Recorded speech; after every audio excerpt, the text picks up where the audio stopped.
நேயர்களுக்கு வணக்கம். இது நம்ம சென்னை நிகழ்ச்சி. இந்த நிகழ்ச்சியை ஒவ்வொரு நாளும் சென்னையோட வெவ்வேறு பகுதிகளில இருந்து உங்களுக்காக நாங்க வழங்கிட்டு இருக்கோம். அந்த வகையில இன்னைக்கு நாம இருக்கிறது சென்னையோட செம்மொழி பூங்கா.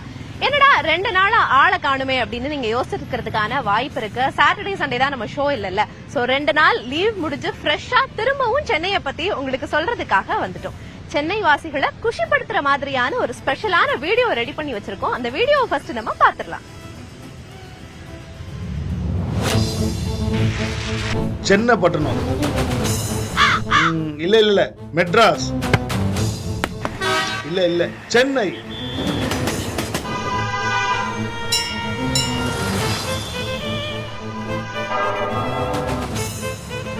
இந்த பேர் மட்டும் இல்ல, மழை, வெயில், புயல், வெள்ளம், தண்ணி கஷ்டம், எந்த மாதிரி சூழ்நிலை வந்தாலும் இது மறுக்க எழுந்து நிற்கும். அதான் நம்ம சென்னை.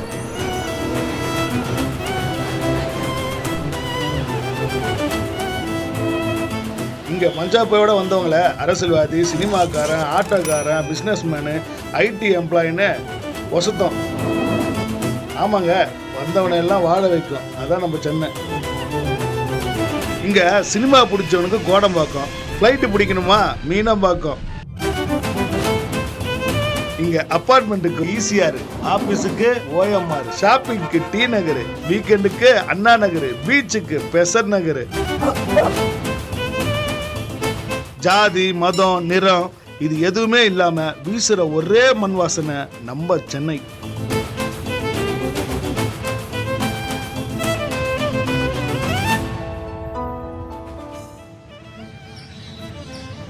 சென்னையை பத்தின எவ்வளவு விஷயங்களை நாம இப்படி சொல்லிக்கிட்டே போலாம். அந்த வகையில இன்னைக்கு இந்த முதல் அரை மணி நேரத்துல நாம என்னென்னலாம் பார்க்க போறோம் அப்படிங்கறத சுருக்கமா பாத்துடலாமா?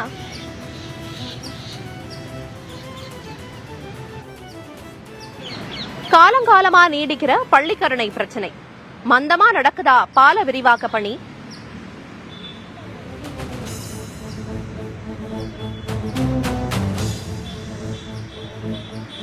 குப்பை காடா இருக்கிற கூவம் ஆத்தங்கரை, மக்காத குப்பையால தீராத சிக்கல்,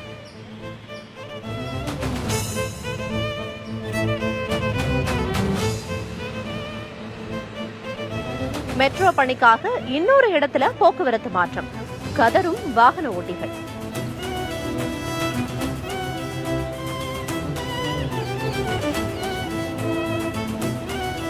மழை வந்தாலே கூடவே வரும் டெங்கு, சென்னை மாநகராட்சி தயாரா?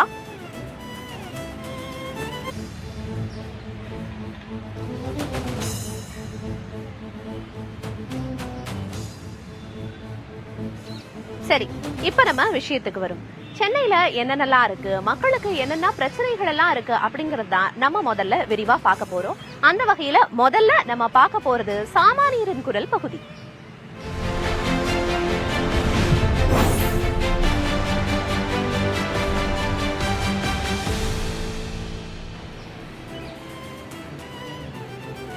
நம்ம எல்லாருக்குமே தெரியும், ஏற்கனவே மெட்ரோ பணிகள் நடந்துகிட்டு இருக்கிறதுனால போக்குவரத்து மாற்றம் அப்படிங்கறது ஏற்கனவே சென்னையில நடந்துட்டு இருக்கிற ஒண்ணுதான்.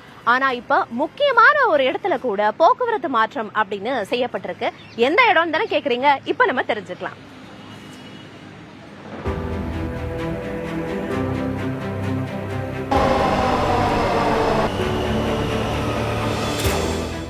சென்னையில ஏற்கனவே 2 வழித்தடங்கள்ல மெட்ரோ ரயில் சேவை இயங்கிட்டு இருக்கு. மேலும் 3 வழித்தடங்கள்ல மெட்ரோ ரயில் சேவை கொண்டு வரதுக்கு சென்னை முழுக்க பல இடங்கள்ல பணிகள் நடந்துகிட்டு இருக்கு. இதுல பூந்தமல்லி சோழிங்கநல்லூர் இடையே மெட்ரோ ரூட்டுக்காக நந்தம்பாக்கம்ல இருந்து பட் ரோடு வரைக்கும் மேம்பால தூண்கள் அமைக்கிறதுக்கு போக்குவரத்து மாற்றம் செஞ்சிருக்கிறாங்க. அதாவது நந்தம்பாக்கம் வர்த்தக மையத்திலிருந்து கிண்டி கத்திப்பாரா வரைக்கும் போக்குவரத்துல மாற்றம் பண்ணிருக்கிறாங்கன்னு சொல்ல வரேன். கத்திப்பாரா மேம்பாலம் போறதுக்கு டிஃபென்ஸ் காலனி வழியா சுந்தர் நகர், ஒலிம்பியா 100 அடி சாலை போய் சுத்தி தான் வரணும். இதனால எக்ஸ்ட்ரா 1.5 கிலோமீட்டர் தூரம் சுத்தி போற நிலை இருக்கும்னு வாகன ஓட்டிகள் சொல்றாங்க. ஸ்கூல் டைம்ல இது ரொம்ப இன்கன்வீனியன்ட்டா தான் இருக்கு. பெட்டர் இது இன்னும் கொஞ்சம் வேற எதனா மூவ் பண்ணா நல்லா இருக்கும். நைட் டைம்ல ஒர்க் பண்ணா கொஞ்சம் நல்லா இருக்கும். இது மார்னிங் ரொம்ப கஷ்டமா தான் இருக்கு.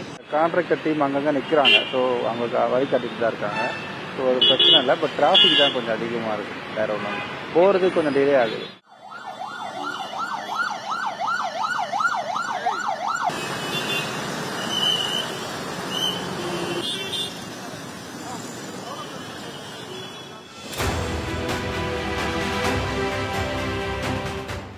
போக்குவரத்துல சில சேஞ்சஸ் இருக்கிறதுனால விமான நிலையம், சின்னமலை, மத்திய கைலாஷ் போறவங்க எல்லாம் சிரமத்தை சந்திக்கிற நிலை ஏற்பட்டிருக்கு. 6 மாசம் வரைக்கும் இந்த பகுதியில போக்குவரத்து மாற்றம் இருக்கும்னு மெட்ரோ அதிகாரிகள் தெரிவிச்சிருக்காங்க.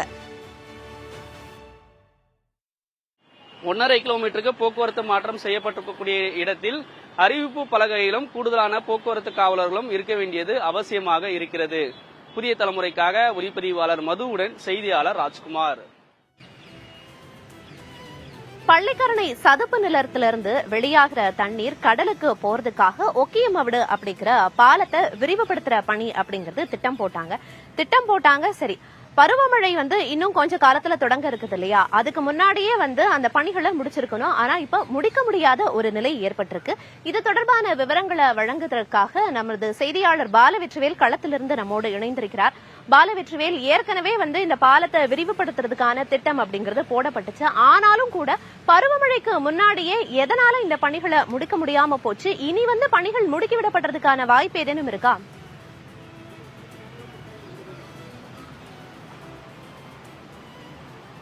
வருடந்தோறும் பருவமழையின் போது தென் சென்னை புறநகர் பகுதி வெள்ளத்தில் மிதப்பதற்கு முக்கியமான காரணமாக இருப்பது எனக்கு இடதுபுறமாக இருக்கக்கூடிய இந்த பள்ளிக்கரணை சதுப்பு நிலம்தான்.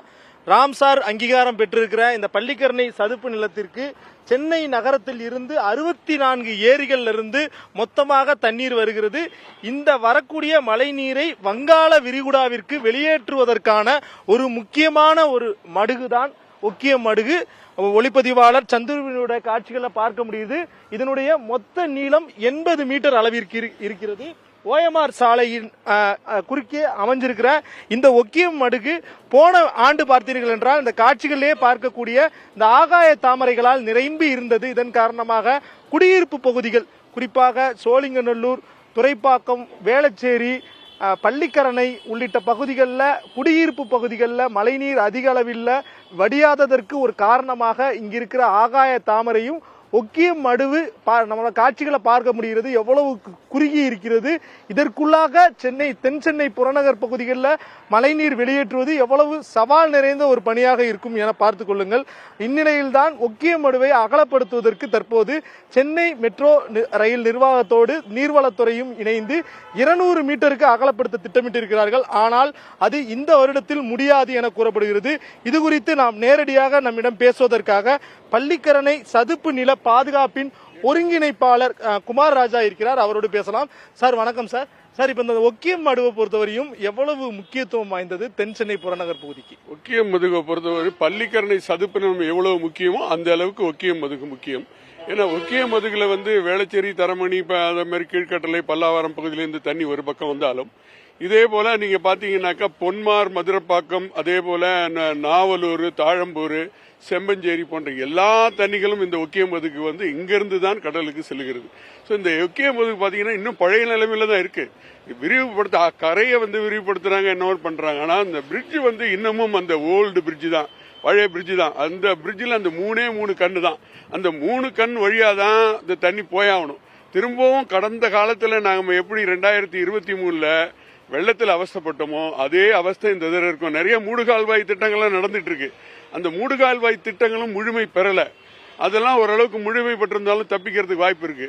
எந்த மூடுகால்வாய் திட்டமும் முழுமை பெறாதனாலும் இதே எல்லா தண்ணியும் திரும்ப இதே இடத்துல தான் வந்தாகணும்.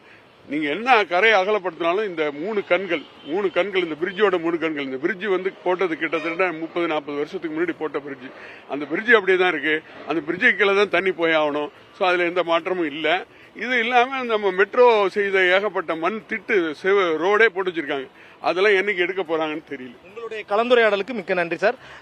விரிவாகவே தெரிவித்தார் குமார் கணேசன். குறிப்பாக இந்த ஒக்கியம் மடுவு பகுதியிலிருந்து மழை நீரை வெளியேற்றுவதற்கான பணி இன்னும் வடகிழக்கு பருவமழை தொடங்குவதற்கு 1 மாதமே இருக்கும் நிலையில இந்த ஒக்கியம் மடுவினுடைய ஆகாய தாமரை வெளியேற்றும் பணி நடக்கிறது. ஆனால் பள்ளிக்கரணை சதுப்பு நிலத்தை பொறுத்தவரை வங்காள விரிகுடாவை விட 1 மீட்டர் ஆழமாக இருப்பதால் இதை 1.5 மீட்டர் அளவிற்கு இன்னமும் ஆழப்படுத்த வேண்டும். எனவே இந்த பணிகள் முடிவதற்கு அடுத்த 6 மாதம் ஆகும். அதற்குள் பருவமழையின் போது தென் சென்னை புறநகர் பகுதிகள் வழக்கம் போல பாதிக்கப்படும் என சமூக ஆர்வலர்கள் தெரிவிக்கிறார்கள். நிச்சயமா பாலத்தோட விரிவாக்க பணிகள் வந்து சுணக்கமா நடக்கிறதுனால என்னென்ன மாதிரியான பாதிப்புகளை எல்லாம் எதிர்கொள்ள வேண்டியிருக்கும் அப்படிங்கிற பல்வேறு விஷயங்களை களத்துல இருந்து சொன்னீங்க. விவரங்களுக்கு நன்றி பாலவெற்றிவேல். அடுத்ததாக பருவமழை பாலவெற்றிவேலும் சொன்னாரு இன்னும் கொஞ்ச காலத்துல தொடங்க இருக்கு அப்படின்னு. பருவமழை தொடங்கினாலே சென்னையில டெங்கு பரவல் அப்படிங்கிறது நிச்சயமா இருக்கும். கடந்த காலங்கள்ல கூட நாம பார்த்திருக்கோம். இப்ப டெங்கு பரவல் இருக்குது அப்படின்னா அதுக்கான முன்னெச்சரிக்கையா என்னென்ன நடவடிக்கைகள் எல்லாம் எடுக்கப்பட்டிருக்கு மாநகராட்சி தரப்புல இருந்து அப்படிங்கிற விவரங்களை நமக்காக செய்தியாளர் சுகன்யா சொல்லியிருக்காங்க. அதை நம்ம இப்ப பாத்துடலாம். டெங்கு மற்றும் மழைக்கால நோய்கள் தடுப்பு நடவடிக்கை குறித்த ஆலோசனைக் கூட்டம் சென்னை ஓமந்தூரார் பன்னோக்கு அரசு மருத்துவமனையில் மருத்துவத்துறை அமைச்சர் மா சுப்பிரமணியன் தலைமையில் நடைபெற்றது. இதுல corporation department secretary, health department secretary மற்றும் அந்த 2 துறைகளின் அலுவலர்கள் பங்கேற்றார்கள்.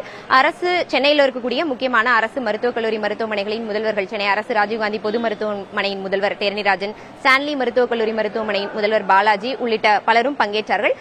தமிழ்நாட்டிலேயே டெங்கு கேசஸ் அதிகமா பதிவாகக்கூடிய முக்கியமான இடமாக சென்னை இருக்கிறது. அதையும் இந்த கூட்டத்தில் அவங்க பதிவு பண்ணாங்க. பிகாஸ் ஆஃப் 1 கோடி பாப்புலேஷன் இருக்கக்கூடிய சென்னையில தான் அதிகமான கேசஸ் வரும் அப்படிங்கிறது இயல்பான விஷயம் தான்.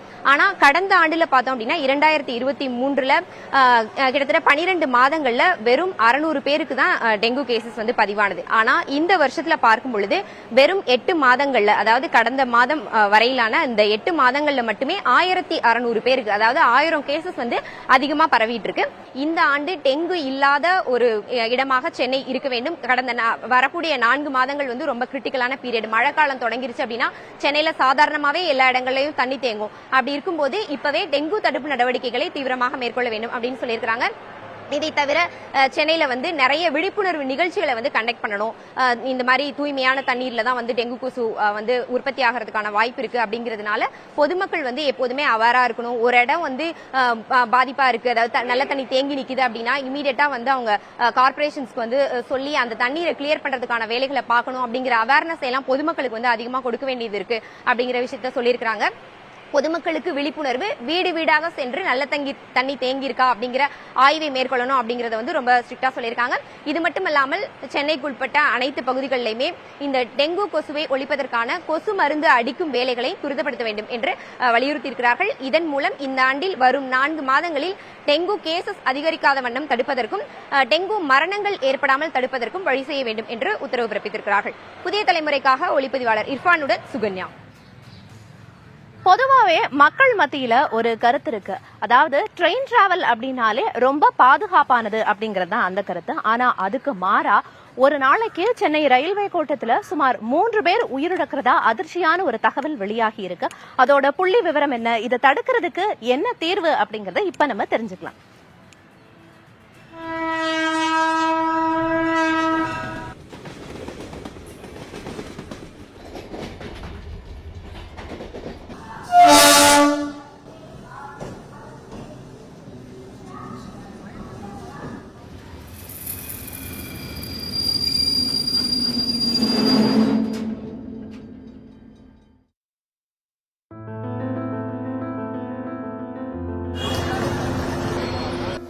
ஆண்டுக்கு 500 கோடி ரூபாய்க்கு மேலே வருவாய் ஈட்டும் சென்னை ரயில்வே கோட்டம் சென்னை, காஞ்சிபுரம், திருவள்ளூர், செங்கல்பட்டு, வேலூர் ஆகிய மாவட்டங்களை உள்ளடக்கி இருக்கு.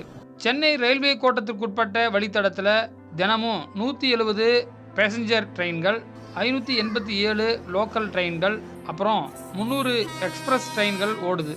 இதில் ஒரு நாளைக்கு 11 லட்சம் பேர் பயணம் பண்ணுறாங்க. அதே நேரத்தில் சென்னை ரயில்வே கோட்டத்தில் ரயில் விபத்துகளால் ஏற்படும் உயிரிழப்புகளும் அதிகம். 2022ஆம் ஆண்டு 1097 பேரும், 2023ஆம் ஆண்டில் 1252 பேரும், இந்த ஆண்டில் தற்போது வரை 827 பேர் ரயில் விபத்துகளால் இறந்திருக்கிறதா புள்ளி விவரம் தெரிவிக்கிறது. ட்ரெஸ்பாசிங்கும் ஃபாலிங் ஃப்ரம் ட்ரெயின்னா 75% டெத்ஸு. அவங்க என்ன சொல்றாங்கன்னா இதுல 1/3 33%, 30லேருந்து 35% டெத்து எந்த ஸ்டேஷன்ல நடக்குதுன்னா ஆல்ரெடி நமக்கு சப்வேவும் பிரிட்ஜும் இருக்கிற ஸ்டேஷன்ல தான் நடக்குது அப்படிங்கிறாங்க. ஸோ இவங்க என்ன சொல்றாங்கன்னா பேசஞ்சர்ஸ் வந்து இன்னும் பெட்டராக கொஞ்சம் கவனம் வச்சிருக்கணும். நிறைய பாட்டு கேட்டுக்கிட்டு ட்ராக் கிராஸ் பண்ணுறாங்க, ஃபோன் பேசிக்கிட்டு ட்ராக் கிராஸ் பண்ணுறாங்க, ஃபோன் பேசிக்கிட்டே ட்ரெயினில் ஃபுட்போர்டில் நிற்கிறாங்க. ஸோ இதெல்லாம் வந்து தடுக்கணும். ப்ளஸ் ரயில்வேல என்ன சொல்கிறாங்க, லாங் டேர்ம் மெஷரில் ட்ராக்ஸை வந்து கம்ப்ளீட்டாக ஃபென்ஸ் பண்ணணும். ஸோ யாரும் அதில் வந்து ரோட்டில் போகிற மாதிரி போகக்கூடாது அப்படின்னு. இன்னொரு முக்கியமான ஒரு என்ன மெஷர் சொல்கிறாங்கன்னா, மெட்ரோ ரயில் மாதிரி கம்ப்ளீட்டாக ஆட்டோமேட்டிக் டோர்ஸ் இருக்கணும். ஸோ அந்த டோர்ஸ் இருந்தாலே வந்து விழாமல் இருப்பாங்க. விபத்து உயிரிழப்பு ஒரு பக்கம் இருந்தாலும் பாதுகாப்பு அம்சங்களுக்கு குறைஞ்ச அளவிலேயே ரயில்வே துறையில் நிதி ஒதுக்கப்படுவதா தெரிவிக்கிறாரு ரயில்வே பணியாளர்கள் சங்க நிர்வாகி இளங்கோவன். எங்கே முக்கியமான லைனை கிராஸ் பண்ணுறாங்களோ ஜனங்க, விபத்துக்கள் அதிகமாக நடக்குதோ அந்த இடங்களில் என்ன பண்ணணும்னா ஆர்பிஎஃப்பை போட்டு லைனை கிராஸ் பண்ணுறவங்கள பிடிக்கணும், அல்லது அவங்கள தடுத்து அனுப்பணும். ஆர்பிஎஃப்பை போடணும், ரயில்வே ப்ரொடெக்ஷன் ஃபோர்ஸ். ஆனால் உண்மை விஷயம் என்னென்னா, ஆர்பிஎஃப் இந்தியாவில் 17,000 வேகன்சி ஆர்பிஎஃப் வேகன்சியை ஃபில்லப் பண்ணி எல்லா இடங்கள்லையும் ஆளை போட்டு வேகன்சி ஃபில்லப் பண்ணால் பத்தாது, இன்னும் கொஞ்சம் அதிகமான ஆர்பிஎஃப் சாங்ஷன் பண்ணி அவங்கள நிறுத்தி இந்த பயணிகள் வந்து ரோடை கிராஸ் பண்ணுறதை தடுக்கணும். அப்போ தான் இந்த பிரச்சனைக்கு தீர்வு. இது குறித்து ரயில்வே அதிகாரிகளிடம் கேட்கும் பொழுது பயணிகள் தண்டவாளங்களை கடக்காதவாறு 90% அந்த மாதிரி பகுதிகளில் கம்பி வேலிகள் போடப்பட்டிருப்பதாகவும், அது மட்டும் இல்லாம ரயில்கள்ல தானியங்கி கதவுகள் போடப்படுவதன் மூலமாக இந்த உயிரிழப்புகளை தடுப்பதற்கான நடவடிக்கைகளை எடுத்து வருவதாகவும் தெரிவிக்கிறாங்க. புதிய தலைமுறைக்காக ஒளிப்பதிவாளர் விஜயுடன் ரமேஷ். நம்ம சென்னை நிகழ்ச்சியில இப்ப நம்ம பார்க்க போறது அவசியம் அத்தியாவசியம் பகுதி.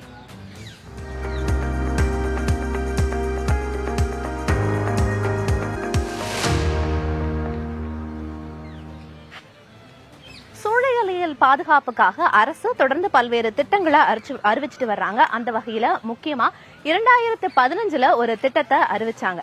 அந்த திட்டத்தோட தற்போதைய நிலை என்ன இருக்கு, மக்கள் என்ன சொல்றாங்க அப்படிங்கறத இப்ப நம்ம தெரிஞ்சுக்கலாம்.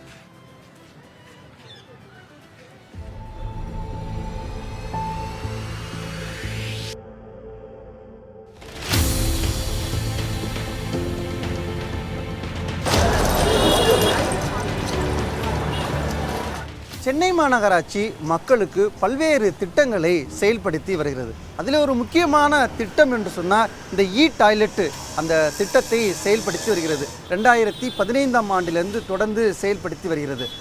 இதுக்கு ஒட்டுமொத்தமாகவே பல்வேறு இடங்களில் இந்த டாய்லெட்டு அமைக்கப்பட்டு ஒரு இடத்தில் 5 லட்சம் ரூபாய் மதிப்பீட்டில் ஒவ்வொரு இடத்திலுமே தேர்வு செய்து கட்டமைக்கப்பட்டு தொடர்ந்து செயல்பாட்டில் இருந்தது. நான் நிற்கக்கூடிய இடம் சென்னை கிண்டி தொழில்பேட்டையில் இருக்கக்கூடிய பேருந்து நிலையம் அருகில் தான் நான் நின்று கொண்டிருக்கிறேன். மிகவும் ஒரு மோசமான நிலையிலே இருக்கக்கூடிய காட்சியை தான் நாம் பார்க்குறோம். அருகிலே மது அறிந்து விட்டு மதுப்பாட்டில் வந்து கிடக்கக்கூடிய நிலை இங்கு ஏற்பட்டிருக்கிறது. ஒட்டுமொத்தமாகவே கழிவறைக்கு உள்ளே சென்று பார்த்தா தண்ணீர் என்பது அவசியம். ஒரு சொட்டு தண்ணீர் கூட இல்லாத நிலை இருக்கிறது.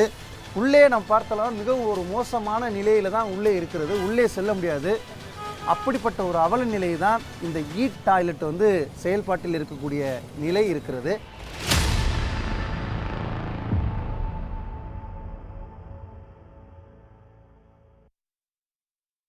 மோஸ்ட்டாக வந்து ரொம்ப பேசிக் நீடில் ரொம்ப தேவையான ஒரு விஷயமா இப்போ அது இருக்குது. அது வந்து இப்போ க்ளீனாக இல்லாமல் இருக்கும் போது நிறைய டிசீஸ் வர்றதுக்கான சான்சஸ் வந்து அதில் தான் நிறைய டிசீஸே வரும், சான்சஸ்லாம் கிடையாது. ஆக்சுவல் ஃபேக்ட் அதுதான். டாய்லெட் வந்து ரொம்ப பராமரிப்பு இல்லாமல் ரொம்ப அசுத்தமாக இருக்குது. இதை வந்து அரசு தான் கவனிக்கணும், மாநகராட்சி தான் இதை கவனிக்கணும். இதை கண்டுக்கிறதே கிடையாது.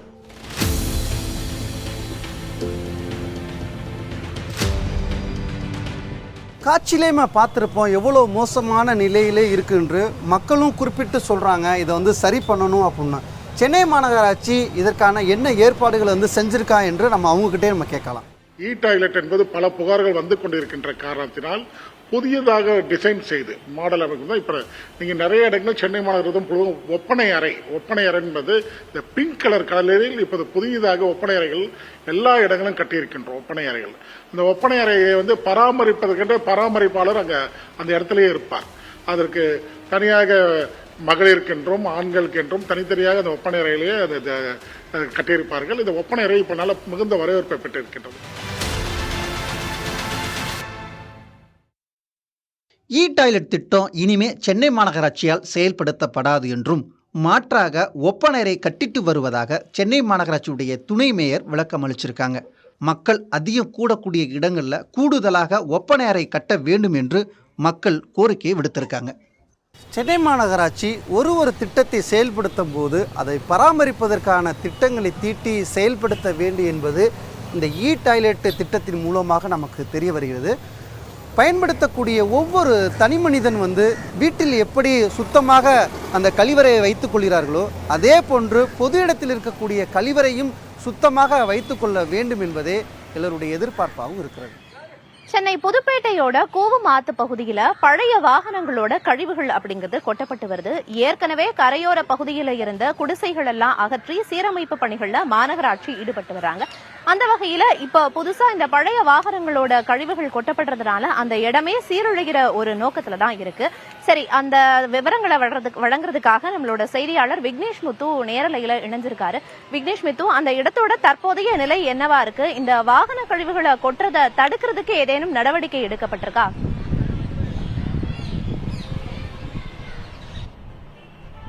பிரியதர்ஷினி, நம்ம சென்னையோட அடையாளமாக இருக்கக்கூடிய கூவமாற்றில தான் இருக்கும். புதுப்பேட்டையில இருக்கக்கூடிய இந்த தெற்கு கூவம் எல்ஐசிக்கு பின்னாடி இருக்கக்கூடிய 2 கரை ஓரங்கள்ல வாகன கழிவுகள், கட்டிட கழிவுகள் மற்றும் குப்பைகள் அதிக அளவில் கொட்டப்படுகிறது. இதன் காரணமாக இந்த 2 பக்க கரைகளிலும் கரைகள் பாதிக்கப்படுகிறது. மேலும் தண்ணீர் செல்ல முடியாத ஒரு நிலைக்கு தள்ளப்பட்டு இருக்கிறது. ஏராளமான அந்த மாடுகள் உள்ளிட்டவர்கள் இங்கு மேயக்கூடிய காட்சிகளை நம்மால் நேரடியாக பார்க்க முடிகிறது.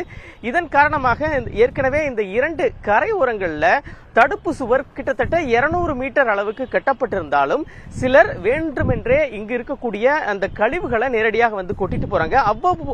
அவ்வப்போது இந்த கழிவுகளை மாநகராட்சி ஊழியர்கள் நேரடியாக சுத்தம் செய்யறாங்க. இருந்தாலும் இது நிரந்தர தீர்வு எட்டப்படவில்லை என்று இந்த பகுதியைச் சேர்ந்த பொதுமக்களும் சுற்றுச்சூழல் ஆர்வலர்களும் ஒரு குற்றம் சாட்டுகிறார்கள். நாம் நேரடியாக இது சம்பந்தமாக நீர்வளத்துறை அதிகாரிகளை தொடர்பு கொண்டு கேட்டபொழுது தொடர்ச்சியாக ஆக்கிரமிப்புகள், அதாவது குப்பைகளை அகற்றி வருகிறோம், ரோந்து பணிகளை மேற்கொள்வதாக தெரிவித்த அதே நேரத்தில் நம்ம இதற்காக சென்னை மாநகராட்சி அதிகாரிகள், காவல்துறை கண்காணிப்பாளர் மோகன்ராஜிடம் பேசும்பொழுது மாநகராட்சியோட நாம் நேரடியாக இணைந்து இந்த பகுதியில் அதாவது கண்காணிப்பு கேமராக்கள் அமைக்க போறோம், அதே நேரத்தில் கூடுதலாக ஒரு ரோந்து மேற்கொள்ள இருப்பதாக தெரிவிச்சிருக்காங்க.